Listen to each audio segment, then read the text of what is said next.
We are not having your parents in this room. If you're not happy with that, you get out of here. What? Why? Why are you rejecting my parents like that? Shut up. I just don't like them. Mom said so too.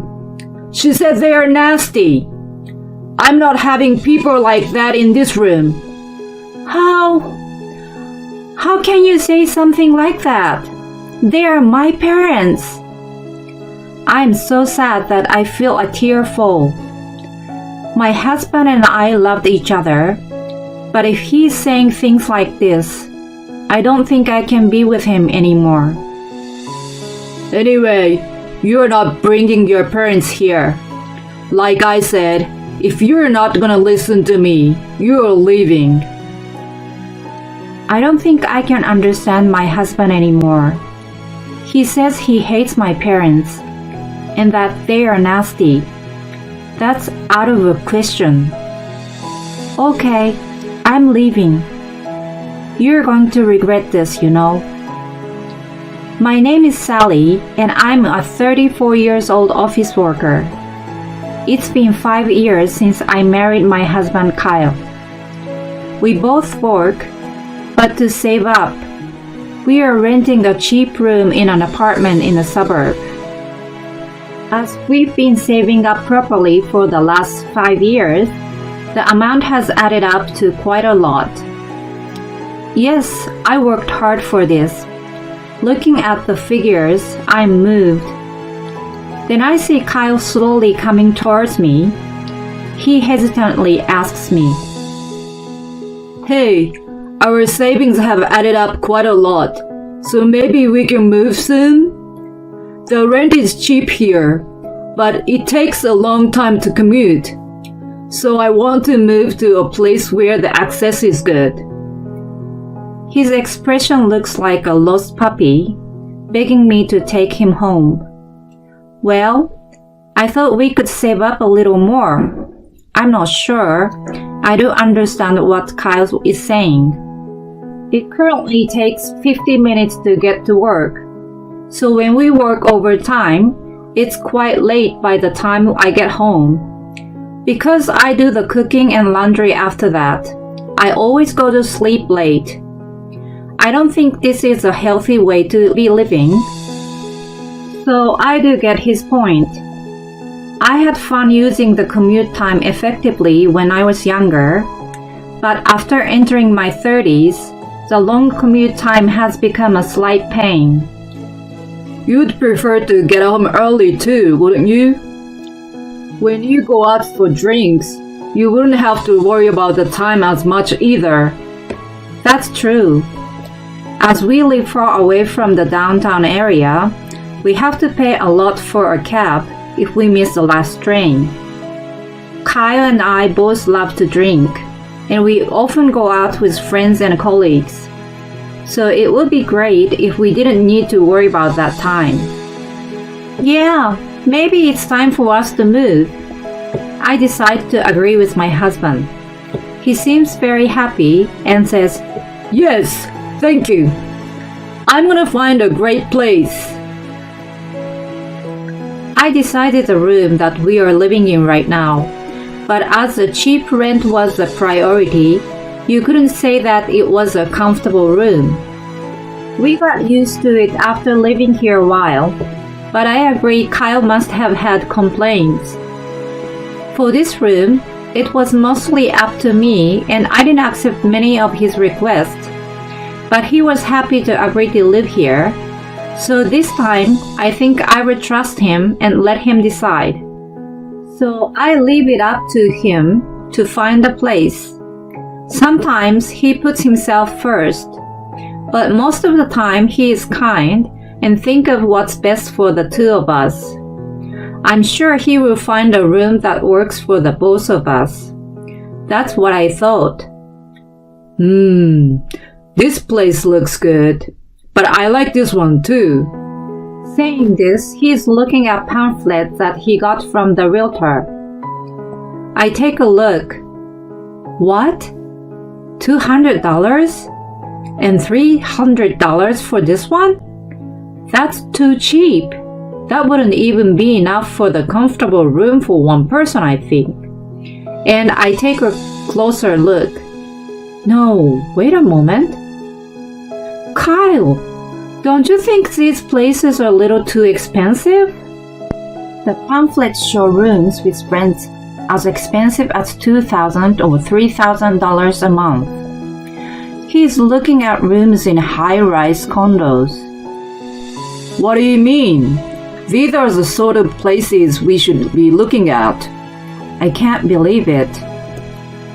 There should be many rooms that are closer to the city but cheaper. I suddenly become worried whether it will be alright to leave this up to Kyle. Speaking to him, it feels like he's not looking for rooms on his own. His mother is stepping in and saying things about the rooms, and they are discussing what would be best for us. One day, I come home early as I didn't need to work overtime. There, I found Kyle and his mother, Patricia, looking at pamphlets and chatting happily. Patricia looks at me and says, "Oh, you're home already? I wanted to keep looking at more rooms." I don't want to see you either, Patricia. My mother-in-law and I don't exactly get along. She bullied me every time we meet face to face. I go to my room, put down my bag, and get changed. When I already hear Patricia at the door saying, "See you soon, Kyle." I work overtime more than my husband, so it seems she comes here when I'm not home yet. But why on earth is she trying to find a room for us? Is she considering living with us? No way. I have to stop that with all my power. Even though I said I would leave it up to Kyle, I don't think I can agree to a room with such an expensive rent. It's true, I tend to be more frugal than others, but of course you wouldn't want to spend too much. Kyle doesn't seem to mind at all, and he continues to look at these expensive rooms. Okay, this place looks right. It's got everything we need, and it's not too expensive either. He seems excited and lifts the pamphlet high in the air. I take it and look at the price. It says $3,000 per month. What about this place is not too expensive exactly? I've never lived in a place this expensive. Is it really worth it? I feel very hesitant. Hey, don't you think this is a little too expensive? What? No, we can pay for this. We have our savings. Yeah, maybe that's true, but this place has great security and the access is amazing. There is a supermarket nearby, and post office and bank is close too. It's in a great location, and I think it's amazing. It's spacious too, so I think the rent is actually on the cheap side with everything considered. He's making a presentation as if he's a realtor. I don't think I can stop him anymore. I give in to his passion, and we decide to sign the contract for the room. This is how our life in the high-rise condo begins. True, the room is a great place to live in. However, I don't think I've ever felt comfortable in this room since I moved in. Patricia comes over very often and stays until late. Kyle, today we are having steak and fries. Yes, my favorite. Thanks, Mom. I made my special soup too, so let me know if you want more. She uses a built-in kitchen as if it's her own. Oh, I haven't made any for you, Sally. So you make sure you cook your own food. Patricia glares at me as she says this. No problem. I don't want to eat your cooking anyway. but the pans and knives and cutting board that you used are left in the sink, you know. Why do I have to start my time at home after work doing all the dishes? I almost say this, but this will only make the matter worse. So I shut up and go to the sink. This is so irritating. It seems another reason why she comes to our room often is because she wants to boast about the high-rise condo to her neighbors. For a while, Kyle continues to invite his mother over. As for my parents, they haven't come to this room even once. Whenever I try to talk about my parents, Kyle always changes the subject. Kyle's dad actually came over once, but he says, I don't think I can really relax here, and never came again. Why won't Patricia be like him too? I'm honestly not happy at Kyle's attitude, but I did say I would leave it up to him to find a room, and I also did agree to living here, so I feel like I cannot say too much to him. To be honest, I thought he would consider time and life with me as a priority, but ever since we moved into this room, I kind of feel like his attitude toward me has changed. He used to be so kind to me, and I'm sure he would have said something to Patricia if she was mean to me. But now, he never stops her, and even when she says terrible things to me, he ignores it, as if it's none of his business.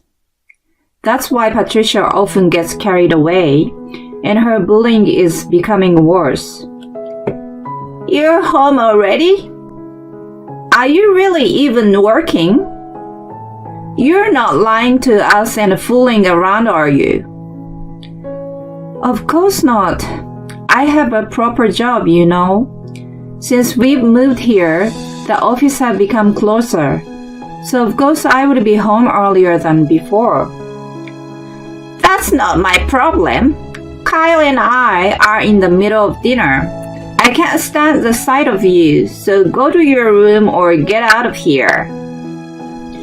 How can you say that? I live here too, you know. You don't even live here. Why do I have to listen to you? I'm so angry that I snap back at her. Kyle is in a rage and says, How can you say that to my mom? You just do as she says. The two of them are both shouting at me. I'm so tired from work, and I don't want to go through this right now, so I decided to go outside and eat on my own.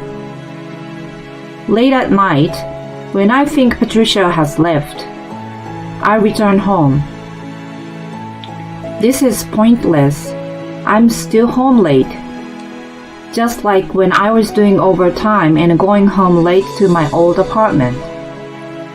I feel this is too much and ask Kyle to come to the living room so that we can talk.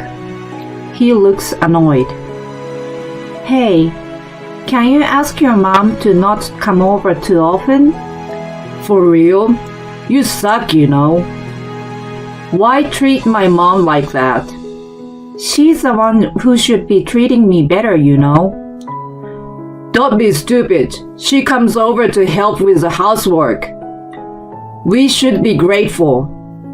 Okay then. Let me call my parents over sometime. My mom is a housewife, so she's good with housework too. Kyle looks furious and he screams, We're not having your parents in this room. If you're not happy with that, you get out of here. What? Why? Why are you rejecting my parents like that? Shut up. I just don't like them. Mom says so too. She says they're nasty. I'm not having people like that in this room. How can you say something like that? They are my parents. I am so sad that I feel a tear fall. My husband and I loved each other, but if he's saying things like this, I don't think I can be with him anymore. Anyway, you're not bringing your parents here. Like I said, if you're not gonna listen to me, you're leaving. I don't think I can understand my husband anymore. He says he hates my parents and that they are nasty. That's out of question. Okay, I'm leaving. You're going to regret this, you know. Kyle snorts. Huh? Regret what? Just get out of here. You're the one who's going to regret this. He must be crazy to say something like this. I pack my bags and head to my parents' house. Once I'm there, they drown me with questions. Why am I here with so many bags? What happened between me and Kyle? We just moved to our new room. But in the end, they embrace me and welcome me home. I didn't know. I can't believe what Kyle did to you. Why would he say something like that to you, Sally? Well, we actually weren't very fond of his mother, to be honest. Yes, she has no class. But for matters like this, I think you need to talk to each other. Sally, we were going back. We are going to speak to Kyle. With this, Dad drives Mom and I back to the condo. I only lived in this condo for 2 months, and now I'm back here. I open the keys at the main entrance. We take the elevator and land on the 15th floor.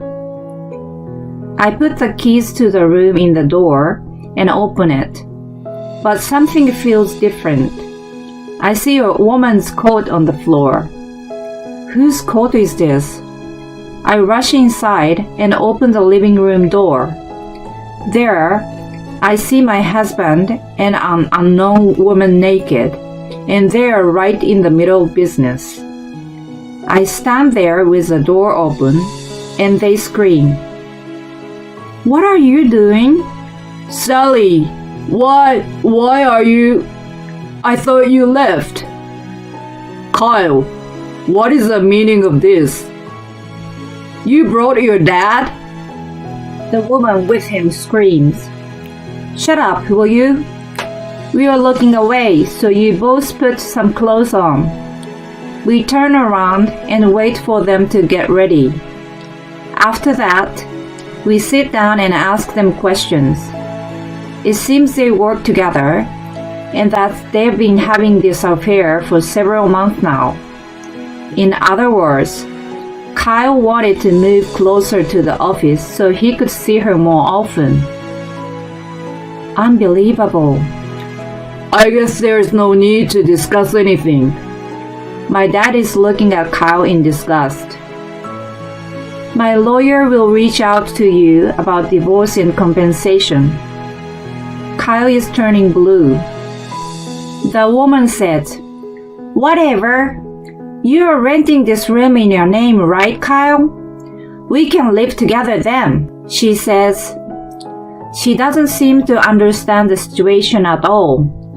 Yo, we could. Kyle seems too proud to speak the truth. Goodbye then.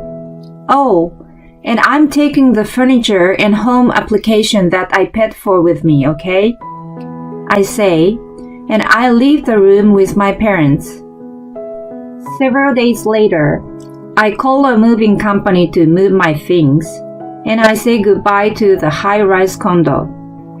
I request a divorce and compensation to both Kyle and his girlfriend through my lawyer. Kyle was unwilling to pay at first, but the lawyer I hired was excellent, so all he could do was answer my request in the end. It's been a month since then, and I receive a call from an unknown number. I answer and find myself speaking to Patricia. Sally, I'm so glad you answered. Patricia, why are you calling me? Oh, I wanted to say I'm so sorry. I didn't know. I didn't know that you're the one who put most of your saving into the rent for the condo. I want to apologize. Will you please come back? Kyle can't afford the rent and he might get kicked out. The new girlfriend that he has, she suddenly quit her job and isn't even doing the housework. She doesn't do as I say, and just the other day, she nearly slapped me. It was terrifying. I realized it was so much better with you around. This is making me feel sick. She just wants things to go her own way. I'm sorry, but that's none of my business. You figure it out yourselves. Goodbye. Wait, please. I hung up and blocked her straight away. According to the mutual friend, it seems Kyle couldn't pay the rent any longer and moved out the condo. As a result, his girlfriend dumped him too.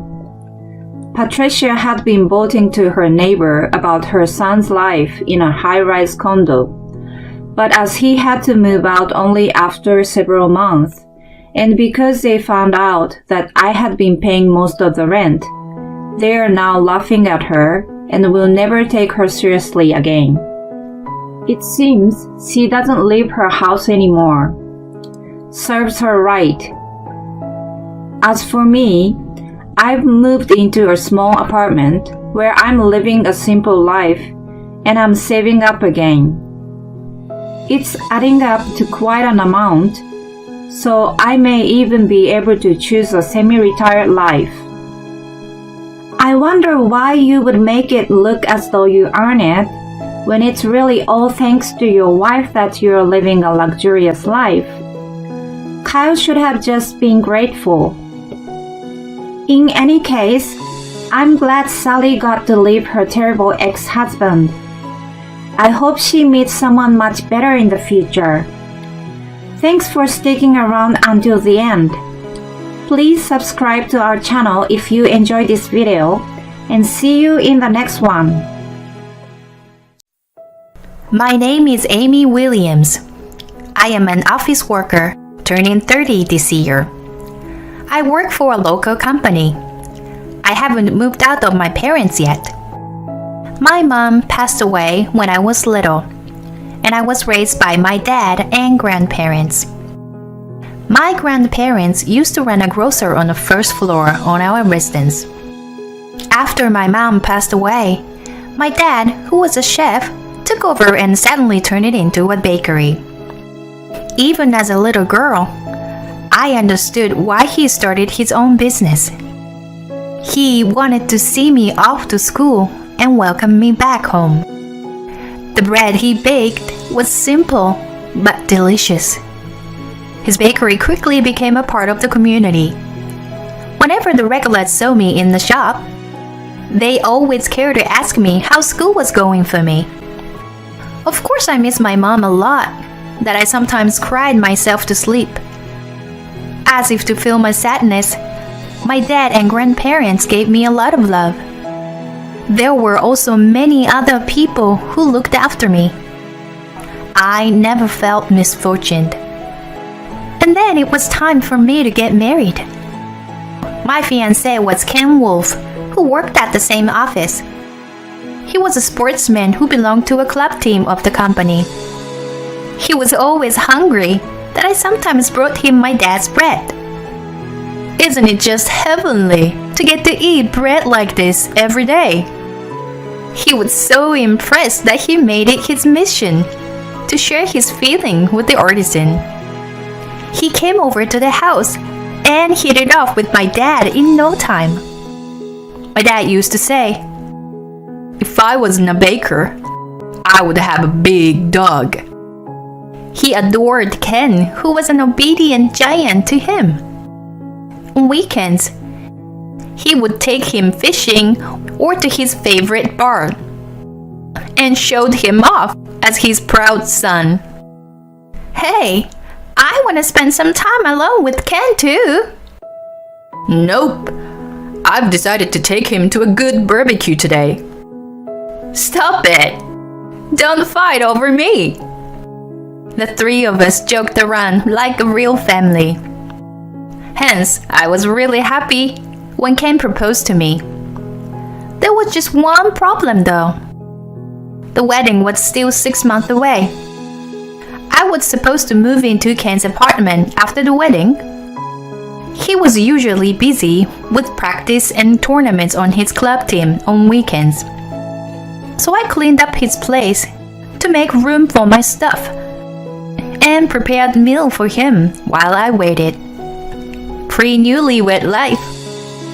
As if to put on the damper on my sweet mood, there was one other person who came to his apartment.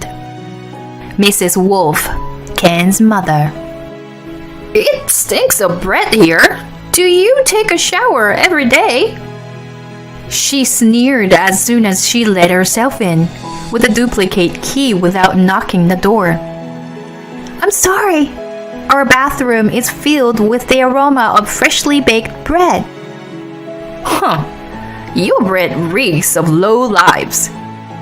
Why don't you advise your father about the ingredients and to adapt the latest trends?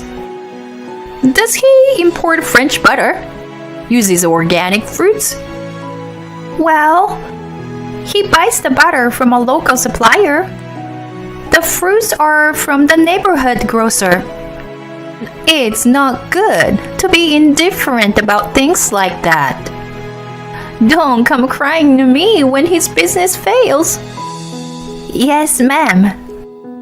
I would just humor her ignorant but proud mother's sermon.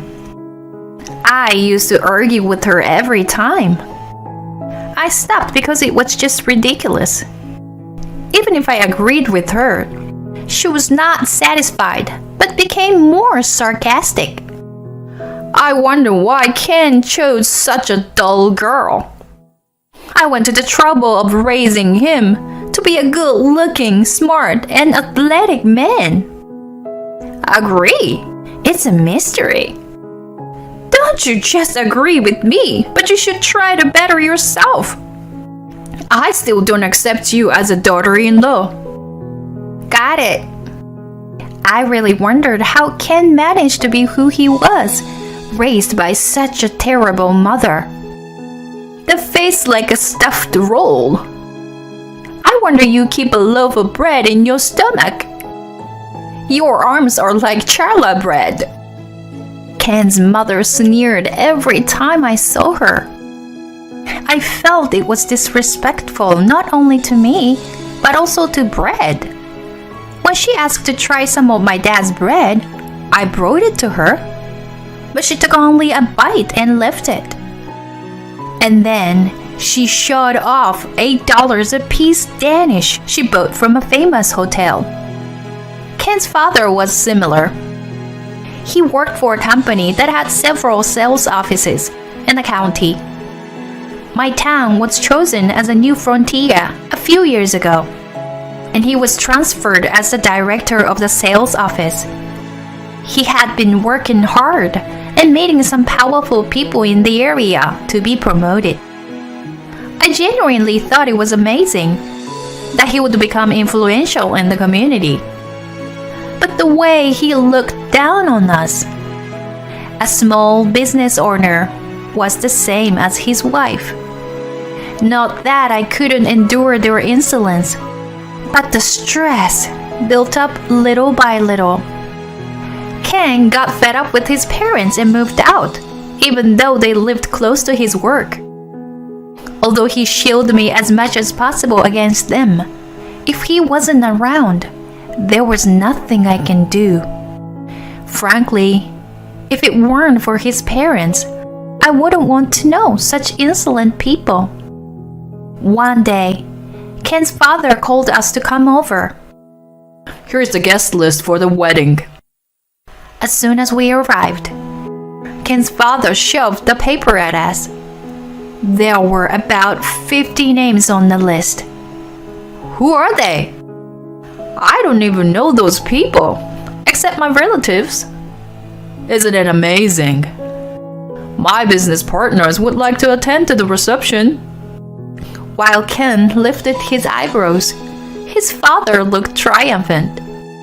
Why do we need to invite so many of your people? We're only renting a venue for 120, so it's impossible. Why don't you just cut back on the bride's side? What? It's fair for us, upper-class family, to invite more guests.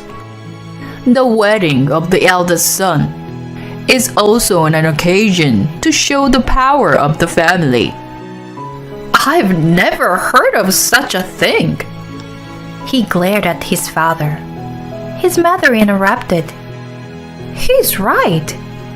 It's the custom of the high society. If you are the eldest son in our family, there are a lot of people we need to please. Unlike Amy, who's from a lower class. Don't talk like that.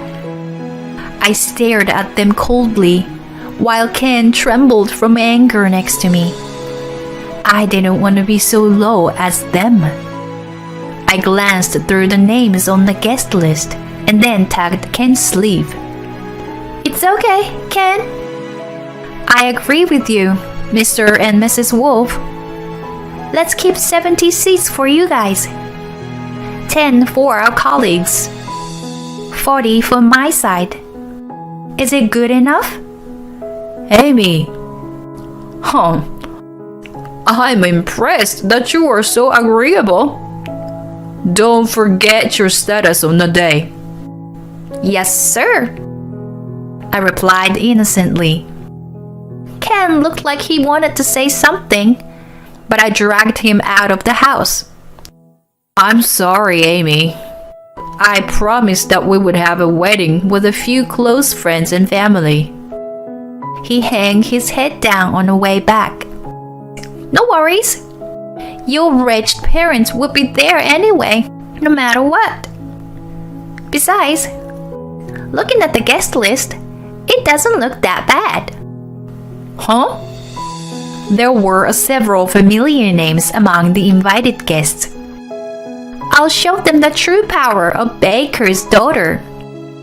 After all the disrespect they've shown me, I'm not gonna keep my head down. I'm going to turn the table around. I didn't want my dad, who was truly excited about our marriage, to worry. So I endured their insults quietly.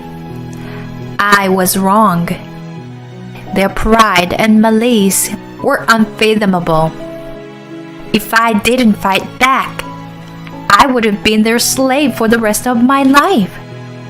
King was taken aback by my fierceness. And then he said, "That's my woman," with a laugh. Hey, can I make a suggestion? What is it? We can register after the reception. What? I was a little puzzled by the unexpectedness of it. But his eyes were serious. Okay. I didn't know what he was planning, but I decided to trust my soon-to-be husband. And then came the wedding day of the Williams and Wolf families. Walking down the aisle and throwing rice. The ceremony went smoothly, and the reception was about to begin. After fixing my hair and makeup, I entered the hall, arm in arm with the groom.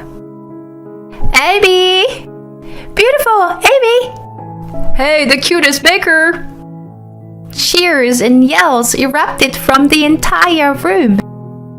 Not only the bride's side, but also from the groom's side. I could see the stunned face of Mr. Wolf and the hateful look on Mrs. Wolf's that I grinned.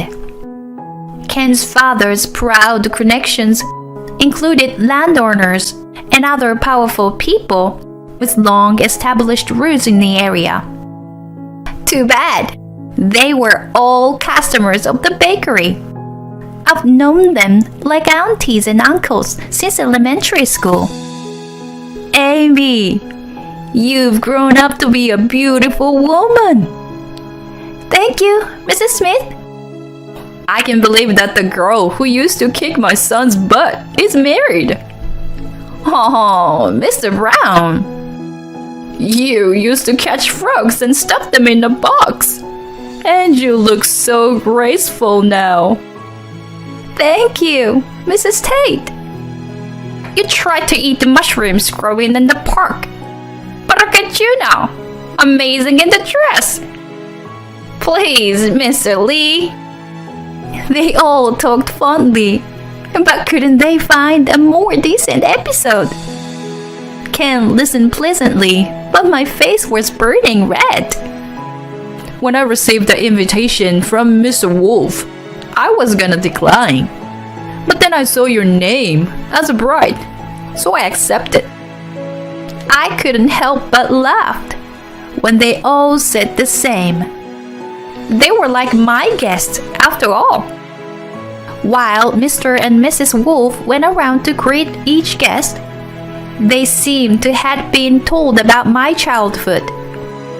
Both of them were smiling, but their inside must have been turning. They were shown the breadth of my family connection on the stage where they wanted to flaunt their power. My colleagues and bosses were fans of my dad, who always treated them with his bread. They surrounded my dad and seems to be having a great time. Although there was a lot of thoughts buzzing around behind the scenes. The reception continued joyfully throughout meal, toast, and guest speeches. But then, a big incident happened. When it was Ken's father's speech, his mother snatched his mic. Not caring about the buzzing audience, she began to speak with her clear voice. Ken was brilliant from childhood. He has always won first prize in everything. He is a precious son. Well, that's a bit of overpraise. But it showed how much she loved him. But I regret that I didn't teach him how to choose the right woman for himself. Huh? As you all know, Amy is restless and careless and doesn't listen to what others have to say. It's her wedding, but she's showing off her flabby arms. After everyone else spoke fondly about the past, she was trying to embarrass me in front of 120 guests. Even Mr. Wolf turned blue in horror. But she's the woman Ken has chosen. I will train her to be a good wife as her new mother. Understood, Amy? Huh? She suddenly asked me to consent. The glare in her eyes urged me to reply, but I couldn't just nod at this point. I have only one mother in this world. I refuse such a wicked mother. I didn't want to argue and degrade myself in front of the guests. Well, despite of Ken being a wonderful man, he likes rough and fat women. Thanks to that, I'm lucky, right? I jokingly turned over to Ken, who forced a smile despite of his rage. Amy is the most beautiful woman in the world. It's a shame my mom cannot see that. Ken, you are being fooled by this woman. Mrs. Wolf, please sense the mood. At that moment, a low, raspy voice rang out from next to me. Is that all you have to say? My dad glared at Mrs. Wolf with a face I had never seen before. Since she lost her mother at a young age, she may lack feminineness. Even so, she grew up to be a caring, kind daughter who's considerate of those around her. I will not forgive you if you insult her. What can a mere baker do? He's bred fills not only stomachs, but hearts. Unlike you, Mom, who can only look down on others. What? She froze at Ken's menace. He snatched the mic from her hand, took a breath, and turned to the guests with a perfect smile. Thank you all for coming and celebrating the new chapter of our life with us. We are deeply sorry that you had to see such a shameful sight. I am truly happy to have Amy as my wife, who is bright, energetic, and loved by others. I understand that you must be worried, because her in-laws are such terrible people. Yeah! Shouts came from the groom's side table. Mr. and Mrs. Wolf looked around with their eyes wide open. Please rest assured, I am cutting ties with them from this moment, and I will take the surname of Williams. What? Ken! The entire audience was stunned by this. My mouth was agape too, from hearing it for the first time. I assumed this was why he wanted to register after the wedding. There's no way I'm going to let that happen. No way. I don't need your approval. What? He hushed them coldly. He turned to my dad and asked, Mr. Williams, I'm less than perfect, but will you accept me as your son? The whole fell silent. All eyes were on my dad, who was unmoved. It was as he knew how Ken felt. I've already thought of you as my family for a long time, Ken. It's my pleasure to please look after this tomboy of my daughter. They embraced each other. Congratulations! A loud shout came from the groom's side. That triggered loud applause and words of congratulations. It brought tears to my eyes. I was the happiest person in the world. I wondered if my mother was watching me from somewhere at that moment. The whirlwind of blessings swallowed up Mr. and Mrs. Wolf's pleas. We registered our marriage the next day. True to his words, Ken really took up my surname. I was a little worried that he might regret for letting the momentum get better of him, but he looked at his new driver's license with a relieved look on his face. Apparently, Ken had consulted with my dad about changing his surname to Williams. He also told him all of his parents' behaviors, and yet he professed to marry me in tears. My dad was moved by his earnestness and became more fond of him. The bond between the two was more than I had ever imagined, and I felt happy and jealous at the same time. One thing I could say for sure was that Ken was the best partner I could ever ask for. On the other hand, Ken's parents' rage for having their son taken away was unbearable. They said they would cut all ties forever if he was to change his surname. But since Ken accepted it without hesitation, they were in a panic. Moreover, they turned many of the invited guests against themselves by insulting me. I can trust you, so I would cancel our contract. I would not recommend your company to anyone. Not only direct rejections, but the director of the company is lunatic. That rumor quickly spread that sales of his company plummeted. In this town where people valued loyalty and humanity, personal connections could be a source of strength, but they could also be a pitch hole. It was foolish of them that they try to use others to show off their power without realizing this. They were so troubled and perplexed that they begged and threatened us all at once. Ken had no intention of forgiving them, which was a relief to me. Eventually, Mr. Wolf got a phone call from the head office and was blamed and demoted for his blunders.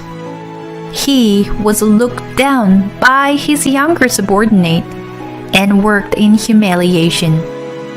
Mrs. Wolf was also in the depths of despair by losing her precious son to the woman she so despised and by Mr. Wolf's demotion. Moreover, her own relatives she had invited to the wedding skirted around her. Ken's friends told their mother about the fiasco, so she lost her place in a circle as well. By the way, Ken has a younger sister.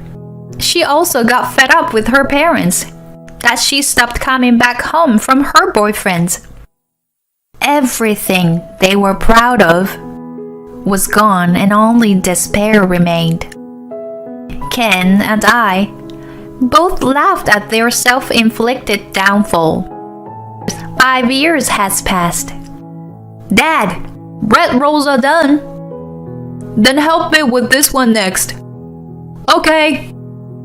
2 men are hustily working in the small kitchen. Ken started baking with my dad on weekends. He wants to be a baker now, but since he is seeing success in his job, he will stay as an office worker for a little longer. I quit my job when I got pregnant. I'm selling my dad's bread online while I take care of our 2 kids. Ken didn't want the delicious bread to go waste, so he built the website. The simple bread my dad bakes is easy to sell frozen, and sales has been quite good. Our kids enjoy the bread baked by my dad and Ken now. These peaceful days are the most precious thing in the whole world to me.